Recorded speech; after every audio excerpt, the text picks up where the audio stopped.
So, hello everyone, and welcome to another episode of the Challenging the Spin podcast. In this episode of Challenging the Spin, I'm joined by my friend Jessica Graham, who is a final year law student at Queen's University Belfast, as we sit down and talk about her experience starting pole dancing classes for the very first time. In this episode, Jessica shares why she decided to give pole a go, what her first classes were really like, and how her mindset has shifted as a beginner. From law lectures to pole classes, this episode is an honest look at what it actually is like to start pole while studying university from a complete beginner's perspective. And I am so excited to be joined by Jessica today. So me and Jessica, we have only actually recently been friends for the past year. We went on a program together. We went to America for 2 months, and sort of after you go to America with someone for 2 months, that's a bond sort of made. But I'm really excited to sit down and chat with her today about pole dancing. So she's recently started pole dancing, and we're going to chat to her today all things pole dancing as a beginner and how her first impressions have been formed. So, Jessica, if you want to start off with telling us a little bit about yourself, so who you are, what you're passionate about, work, hobbies, the full shebang. Thank you so much for having me on. So I'm a final year law student and I'm from Belfast. I'm really interested in how law shapes policy and people's lives and stuff. And I'm hoping to maybe go into human rights law next year. We'll see. I've been working part time from when I was 16. So I truly believe if you can work in retail, you can do anything. Me and Faith met on the Washington Island program this summer and it was really fun. And she was my first introduction to pole dancing. And she's been a massive inspiration as to how I got into pole. Thanks, Jessica. So she's definitely underselling herself, but we'll get more out of her as the episode goes on. So, Jessica, as I said, this episode we're focusing on how you've recently started pole dancing. So, you're a new pole dancer, you've started doing classes for the past few weeks. So, tell me a bit about, why you wanted to start, what really started that journey for you, and also why now? So, why in January 2026? I was very sporty as a child. I did competitive trampolining, which is quite rogue. But I did gymnastics and stuff as well. And as I got older, that's something that I kind of stopped doing, which I always regretted because I'm quite an active person naturally. So I tried the gym and it just was not for me. And I don't want to sound really lazy or anything, but it just doing the same thing over and over again at the gym and the vibes, the techno just wasn't my cup of tea. I had a rough time at the end of 2025 and I felt I'd kind of lost my spark and stopped doing things that I really enjoyed. So I think that definitely was an influence as to why I started pole. And as well, I kind of felt I was starting to box myself in and almost stereotyping myself, but I couldn't do what I wanted to do, and almost stopping me from doing stuff I wanted to because I wanted to be taken seriously in the law profession. So I feel that's not really who I am, and I was that is so stupid because if anything, pole being confident and empowering yourself actually would make you better at the law and stuff as well. So yeah, and I just feel in Northern Ireland as well, it's so important for women to have be empowered over their body and stuff because there obviously is such a big thing where there's violence against women. It's so high over here. So I feel it kind of links into that human rights weirdly because it's about bodily autonomy, confidence, reclaiming power, and I think that role really embodies that, and I think it's really important. Love that. So, whoa, okay. But no, you actually touched on that perfectly. Just because you are studying law and eventually want to get into law and human rights, etc., that should not diminish how professional you are in that role. And actually, as you said, it shows you empowerment, it makes you strong, you're confident, which will actually help you in your career in law. So, no, that's really interesting. So you sort of touched on it a bit there about you were maybe hesitant because you're studying law and you want to be a professional in law, that your impression of pole dancing was maybe, could I be that and be taken professional? So tell us a bit about those first impressions that you had of starting pole class, of, your first class going there, and, it can be mixed emotions, the positives and the negatives. So yeah, tell us all about your first class. So I was really, really nervous. So I was harassing Faith, texting her with all these questions, being like, what do I wear? Like, what's the vibe? So I was really nervous and I was going by myself, which was like quite outside of my comfort zone. Like you're going into a complete new environment, doing something that you've never did before, something doesn't. And I was just being a chatty Cathy when I got in because I was nervous. So I was talking away and that actually lessened my nerves and stuff as well. I will say it was quite humbling. Like you had to fill out a form and you had to like state your fitness level, and I had to be like, it's non-existent. But like that, everyone starts somewhere, and I feel like it was completely fine. I was really worried that people would be quite judgmental because obviously I'm a complete beginner. Like this is something I've never did before. So going in, I was like, people are going to be like swinging around this pole like crazy, doing so good, and I would be like sitting there like Billy No Mates, not being able to do it. But no, that was not the environment at all. Everyone was so supportive. It was very much about you as an individual. You weren't looking at anybody else. And I thought that you would be like, I'd be sitting there like, why can't I do that? And she can do that. But you're so wrapped up in doing your own thing that you don't even realize what other people are doing. And it is such an supportive environment. I will say, like, not that I thought pole was easy at all. I knew it was quite an athletic thing, but it's so much harder than what you think. It requires a lot of like upper arm strength and stuff. And the first class, we had to like hold onto the pole and like lift our legs up. And I went on like a ton of breaths. I couldn't even do it. Recently in the class, I have been able to do that, and it just shows you how your strength and stuff builds up. I really did love it. See, afterwards, my first class, I was like, I have found a new hobby. I love it so much, and I couldn't recommend it enough. So yeah. Exactly. Everyone is genuinely in the same boat. Like, I remember it took me so, so long to get my first climb to the top of the pole. Like, I think I was the last in the class. And like, when you get that, everyone is like cheering you on. It's like the best vibes ever. And especially in those early classes, like, genuinely, everyone's just so focused on not falling off the pole and dying that like they don't have time to judge. Like, genuinely, you're not even looking at anyone else. You're like, I need to survive here. So yeah, so what were your thoughts then on pole dancing before that first class? So you'd heard probably a bit about it. I had tortured you with my, things that my love of pole dancing. I had been texting you, on the Washington Island program. I sort of spoke a bit about how I love pole dancing. It's one of my passions. So how is sort of your thoughts on pole dancing before the first class compared to your thoughts now? So you've done a few classes now. Has that changed? And was there any sort of thoughts that you had before your first class that maybe were incorrect or maybe were correct? Any misconceptions or anything? Definitely before the Washington Island program, I did think that pole was quite sexualized. I didn't like, I knew it was a sport and I knew people did it for fun and stuff, but I feel like subconsciously that was something that was still in my mind, which is so stupid. But I feel like people don't understand how athletic it really is and how like I have had pain in my body like I've never had before. But Faith did a wonderful masterclass on whip about pole and like challenging the spin and how you can like you were very open about your Christian faith and how you do that while pole dancing, and I think that that was so inspirational, and that was my first like change to be like, this is so accessible. And a misconception I had was that Belfast didn't have a pole community, which it literally does. Like it's such a popular thing, and I think you really introduced me to that and changed my mind on that. And I feel like doing the last few classes and stuff that I've done, I've really realized that number one, it is very athletic, and that it's also like a legitimate form of like self-expression, free movement and stuff like that as well. And I feel like it's not a big the biggest misconception was like thinking the pole is about how it looks when it's actually about how it feels. Ah, classic. Love that. That's going in the quote. That's one of the reels for the promo with us. But no, you're so right. And I think as well, like in Northern Ireland and Belfast, like we're such a small place that people think like, oh no, we're so behind and we're so like we're not moving forward and there's nothing really going on here. But actually, like we host the All Ireland Pole Dancing Championships, like in the Waterfront Hall this year that's ran by Elle. Like she does an amazing job of showcasing the talent across the island of Ireland and beyond. And there's like hundreds of people that go there every year. And there's so many pole studios popping up. Like I think this year is the most growth I've seen in pole dancing in like my entire time of doing it. And it's so encouraging to see that. Why not treat yourself and start the year of 2026 off well with buying yourself some new pole and aerial clothing with our sponsors, Dragonfly.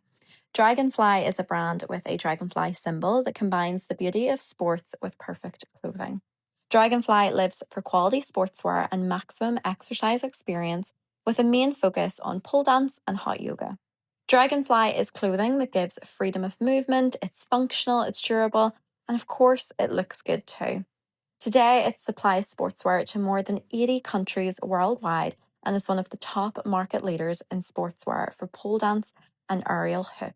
So treat yourself this 2026 to some new pole and aerial clothing and click the link in the bio to shop now. Thank you so much to Dragonfly for sponsoring this podcast. So, sort of talking a bit about that, about like you starting and your impressions and what you're sort of understanding of it now. How is it going with telling maybe the people around you, if you have told them already? Yeah, how's your response being with sort of family, friends? Are they encouraging of it? Are they a bit sort of confused by it? I'm actually very grateful because when I told my parents that it was something that I wanted to do, they were really supportive. My mother was so proud of me for pushing myself really outside my comfort zone, and she went into work the next day and told everyone in her work that I had started pole lessons, and everyone was all biz. Same with my friends, I was very supportive about it, and I heard a lot of, "Oh, I would love to do that." And I was like, why not? Like, come to the classes, start it. Like, if I could do it, anybody could do it. Like, it's been such an amazing journey to be on. Now saying that, there is some like people who are really hesitant when you tell them that you're starting pole because their mind immediately goes towards like, oh, so what, you're stripping? And I'm like, no. I actually had a comment. Someone said that the next time they see me, that they're going to bring pennies to throw at me, and I just thought pennies, but you know what I mean? Like at least a fiver. At least maybe even a tenner in a good day, you know what I mean? But I feel like it's not even about the comment itself, it's about how normalised the assumption is that like why we need to have these conversations and explain how it is about empowerment. And I feel like it kind of highlights how women's strength and self expression often gets like sexualized. And you know what I mean? Like, let a woman have a hobby. If I want to do pole dancing, doesn't change who I am as a person. I'm doing it for myself, not for anybody else. And again, I think it highlights how quickly women's interests get trivialized as well. But do you know what? My younger brother, we were in the kitchen last night, and he was telling me we were randomly mixing cement because we were doing up his bedroom. So I was sitting mixing it, and I was like, "Oliver, I can't do it. My arms are too sore for my pole class on Monday night." And he was like, "Oh, someone in tech was saying that their friend's sister does pole," and everyone was laughing. And he goes, and I stood up and says, "Why are you laughing for? Like, it's so athletic, it's so strength. None of these things can sit here and do it." He was like, "My sister does it, and it's such a cool thing." And do you know what? For like a 17-year-old boy to acknowledge that, I think that that kind of shows that we need to have these conversations, and we need to like start like as you're doing yourself for this podcast. It's so amazing that you are like challenging the spin, and and that like it's so important to have because people don't realize. And I think that that's such a like backwards way of thinking because it is so empowering and it is so good, and it's not about that. But I just think that it does kind of boil down to the like wider issues around women being sexualized and their interests and stuff being trivialized. So yeah. Definitely. And yeah, I mean, it's something I started pole dancing when I was 15, 16, and the comments that you get is like absolutely crazy. Like, just because, it's like any other sport. Like, you wouldn't say that if I said I started football or I started, a different thing. And that's the whole point with this podcast, too. Like, it's not about, we're very in the pole community about the roots of where it comes from, and the roots is from strippers. And it's really important to acknowledge that and actually say strippers taught us the craft that we're now doing. We need to appreciate that. And so it's hard when you're sort of not doing that, but you also want to showcase the versatility of it. So that's really what this podcast is. It's like showing that there's so many different types of pole dancing. It means something different to everyone. So yeah, no, I really love that. And it's so encouraging to hear like your wee brother also sticking up for you and we love sticking up for the pole dancers. Exactly. But no, so I think it was good that you touched on there was a few people when you said it that they said, "Oh, I would love to do that, but," and they haven't yet. And there's so many people out there, and people listening to this podcast that I know are hesitant about starting and are stopping themselves for whatever reasons it is. So, what would you say to someone that is really, really curious about pole dancing? They know they want to do it, but there's something in their way from, making that jump and actually giving it a go. just go to one class, like push yourself out of your comfort zone and just go to one. You don't have to make any commitments. You don't have to, like, just go to one and see how you feel. And it is very nerve-wracking. I think it's so important to know that everyone is in the same boat going to their first class. I think that people might compare themselves to other people, and I feel like that just just go. You'll realise that you're too concentrated on yourself, as I said. And I feel like age is a big thing that puts people off. And in my class, there's such a mix of ages. Like, it's not just young people, it's not just older people, it's everybody. And I think that that's so important. And I think that's what put people off, being like, well, maybe they're a wee bit older and they're just like wanting to start up a new hobby. They're just kind of worried because they're like, oh, I don't want people to think what you doing here or anything like that. But honestly, it's such a supportive environment. If we're hesitant on the stereotypes or like the judgment, don't be, because I feel like it's moved on so much that it is pole is such a wider thing now. And just don't worry what other people think. And I'm sorry, but if anybody judges me for doing pole, they're clearly not cool enough. And I just don't care. Like, they're losers, you know what I mean? Like, I just don't care what anybody thinks, because at the end of the day, I'm doing it for myself, no one else. And I think that that's an important mindset to have. Like, you're not going to the pole, it's not going to benefit anybody else but yourself. Oh yeah, you don't need to be really strong or flexible either to start. Everybody's in the same boat. Like, I obviously I said that I did like trampoline and gymnastics, but that was years and years ago. So my flexibility is way down and I have no strength because I tried being a gym girl and it just didn't really work out. So yeah, I think that that's an important thing to realize as well. And your strength builds up over time. I think I've done 4 classes now, 4 or 5. I haven't had to miss one because I was ill. My strength is built so much over that small time already. Yeah, like, I already can feel a lot more fitter doing it as well. It is such a good form of fitness. So yeah, I would definitely say just go for it and just try it out. You're exactly right. I mean, it's just taking that initial leap to do it. And then once you do it, you're like, "Fuck, why did it take me so long to start this? Like, I should have just did this a long time ago." But no, that it's so nice to hear. And definitely there's misconceptions out there, but just one day at a time we're taking it. And I'm definitely seeing that there is a lot more acceptance, I think, in the past few years since I started. Like, it's really encouraging to see, especially so many people our age giving it a go, because I feel like at our age in your 20s and when you're younger, you're so obsessed with what people think about you. And then eventually you get to a point in life where you're like, why? Like, you know what? I don't care anymore. Like, I'll just do all these random hobbies and side quests, like side hustles. But no, I think it's good as well to hear, like, from a beginner's perspective. I mean, it's so hard to like capture it because a lot of the time beginners, like, you don't really take the videos, you don't really take photos. It takes a while for you to warm up. But actually for you to say like, oh, I've only took 3 or 4 classes and I'm already like experiencing the benefits of it, and you can see how amazing the community is and everything around it. So looking forward then at your pole journey, I mean, I hope you start it. I'm going to peer pressure you to continue to do it anyway. What is sort of your goals? Like, why do you want to keep pole dancing? What do you hope to achieve as you go forward with it? I'm currently doing level 1, so I would love to go up to level 2. I would love to be able to climb the pole to the top. Last week we did one where you climbed up a little bit and you like let go of your arms, and that was really good. So I would love to be able to climb up further. I'd love to invert as well. I don't know if I would compete. I have such admiration for people who do it. I was on the other night watching videos. I was texting people like, these people are class, like the routines and stuff. It's amazing. But you never know. I'm just not out of the question. I'll just see how Never it say goes. never. Never say never. But I would also really, really love, and this is a plea to my mother and father. Please, I would love a pole in my hallway. In the hallway? Yeah, like, we have like downstairs. It's kind of like, it's not like a living room. It's like in between the kitchen and the living room, and it's kind of like a hall. It's like not really big, but it's not really small either. Yeah. So I don't have room. My room's in the attic. Like, I can't be swinging around there like Harry Potter. Yeah, the roof will just collapse.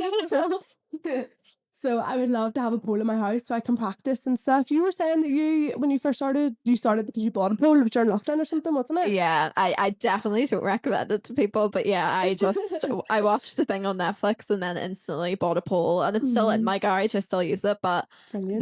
the first time I swung around it, it detached from the ceiling and completely just collapsed. So yeah, I would definitely get people to do a few classes and maybe some health and safety Yeah. guidance first. No, see, that's so funny. And did you think having a pole at your house after you've done a few lessons has benefited you? Definitely, yeah. I think it helps you get over the fear a wee bit because I don't know about you. I'm actually interested to hear this. Like, as a beginner still, like, Do you have the fear? Because fear was something that really it took me a long time to get over. I'm still not over it, but I think as you go on, like you sort of just accept, right, I'm gonna fall, I'm gonna probably hurt myself a few times, you're gonna get the bruises, it's gonna be Mhm. painful. But it was like the fear of being able to like, okay, I'll let go of this hand or I'll let my legs sort of take this grip. Like that really stopped me. So yeah, what is your so I think it helped me having a pole before to get over that fear because I got Mhm. all my bad falls out in the house. But yeah, what's your thoughts on that? I feel like I do definitely. I feel like it's a mental block, kind of like the fear. I found it when I was trying to do the back kick, and it was like I felt like I know I could do it, but I just couldn't do it because I don't know what was stopping me. It was like the fear of like number one, it's very complicated to visualize in your head how you do it because you're going like backwards around the pool, and but it's like different than what your usual spins would be like. So I feel like it was definitely the fear of that way. And then, yeah, I was just so scared of falling and like really damaging myself. I do think it's fine. Like, it is definitely a mental game. Like, some of the frontward spins are fine. It is just the backward ones that I feel like it is really stopping me. Maybe if I did have a pool at home, I could do my back hook, see? Well, you're welcome to my garage anytime. Thank you. It's awful kind. But no, so yeah, sort of a final question, before we wrap up. But again, we'll probably be on a side tangent and go into something else. Mm. But this podcast is obviously called Challenge and Spin because I'm trying to sort of challenge the conversation on pole dancing and really just highlight the versatility of it and the amazing community surrounding it. So, what is one topic or area that you think we should challenge the spin on? And again, it doesn't need to be pole related. I'm actually really interested to hear what you're going to say because, like, you're a law body, you're a professional girly too. So, yeah, anything at all.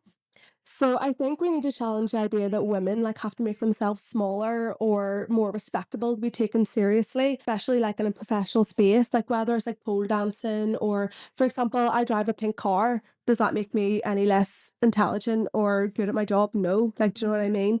I feel like we have these ideas and society kind of tells us how confident we're allowed to be. There's still pressure to fit that narrow mold, and I think challenging that narrative matters because confidence and bodily autonomy and self-expression like don't undermine professionalism, they actually strengthen it. Pole is a real reflection of that for me and how like I do take my career and stuff very seriously, and I want to do well and I want to make a difference, but just because I have interests outside of that, I love the color pink. I'm a blonde. I know pole, it doesn't change who I am, you know what I mean? It actually makes it even better and it makes me more original and it makes me more confident. And that is something that actually betters my chances of having a successful career than hinders it. Do you know what I mean? I think people need to stop having these kind of misogynistic ideas about that and being you can be professional, but you can also be a blonde body who pole dances. I love that. Get out the quote there. Yeah. No, Thank you. yeah, that's so true. Because I know definitely I go to Polar Size Studio and Mhm. there's some incredible women there with some incredible careers and amazing pole dancers too. And it's so sad when I hear, talk to people that feel like they can't post on social media, for example, if they're in law or a medical background or I don't know, something, because they fear that that will then have an impression on the people they're working with or their clients or anything. So, how would you sort of, if you were talking to someone that has a professional career or wants a professional career in pole dancing, how do you think they could sort of navigate that? I think just being open about it and having these conversations, I think that begins to normalize it. Not that it's something that needs to be normalized, it's an amazing thing. And I think it is, as you were saying, it's really important to go back into the roots and understand why pole dancing started and to honour them. But I do think as well, have the conversation. I think people don't understand that it is a sport and it is very, very demanding and it is very hard. And I think if you explain that to some people and have those conversations, that will kind of challenge the spin. Yay, shout out. I promise I'm not bribing her to No. say this.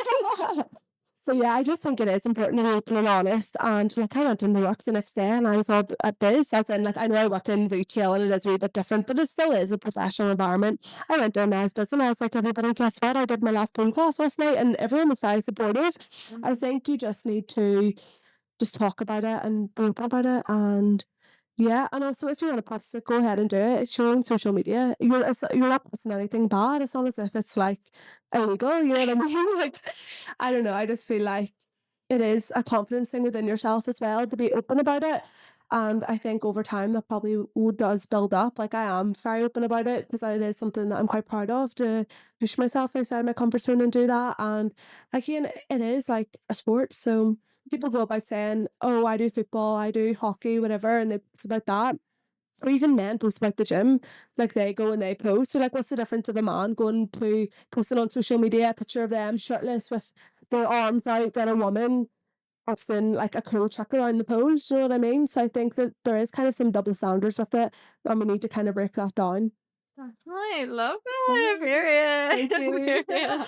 But no, definitely there's some really interesting things, and it's so good to talk to you because you are coming from that sort of law background, and like a professional career, and you're looking into the future of how you want to like develop that further and get more into law. But also you've discovered this new hobby, and like it's really exciting. So I'm really excited to follow along with your whole journey. I'm definitely going to be peer pressuring you if you're ever thinking of stopping. But no, genuinely, and I think it would be really good to do a few episodes with you on this podcast to actually follow along with the journey, like as you progress, you know, once you finish your level one, going Yeah. into level two, your first competition. That would be amazing. Like to see, it'd be nice to be able to look back on and see like where I started and then hopefully where I end up. Because it's such an amazing thing. Like I really love it. Like I'm so sad I never started it sooner Uh-huh. because it took me so long from when we came back to America to actually start it. I kind of needed that push of being like, right, I need a hobby. Like I can't just be being miserable about the house. Like I need to get out. I need to do something. And especially because it is such a like empowering thing as well. It actually in turn has made me feel a lot better. So I would definitely recommend anybody just if you're not thinking about doing it, just do it and start. Exactly. And I think it's such a common thing I see that people start it or discover it at a really difficult time in their life. Like I discovered it in like the worst year ever of my life. And it was also during COVID, which was a really difficult time Yeah. for everyone. So I think it's really good to have an outlet for when you are going through those difficult times or periods in your life that like pole dancing is something there. It's non-judgmental. It's like this fun, you know, it can be fun. It doesn't need to be serious or like you don't need to compete or be in a competition. Like I've never competed. I don't know if I ever will. It's scary. But yeah, I think it's so nice to see your progress and hopefully like this hobby, this pole dancing will continue and, you know, hopefully it's helped you through this difficult time.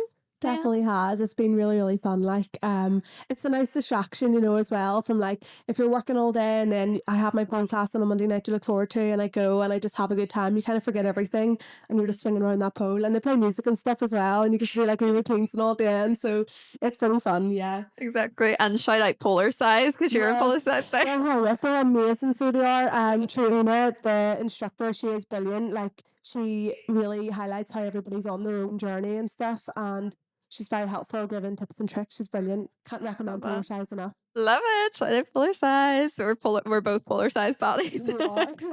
But Brandy. I promise Elle didn't pay us to say this. But no, thank you so much, Jessica, for sitting and chatting with me today. It was really nice to actually hear your perspective on things, and you went into a lot of like deep topics as well, which I was not expecting. Sorry for trauma dumping on the pod for real. We love a good trauma dump. But no, honestly, thank you so much. And I am really excited to continue like your journey and follow it along too. I mean, this podcast would love to, you know, do a few episodes with you and keep it up and see how you're getting on over the past few months with it. And hopefully I'll see you on the All Ireland stage some year. Oh.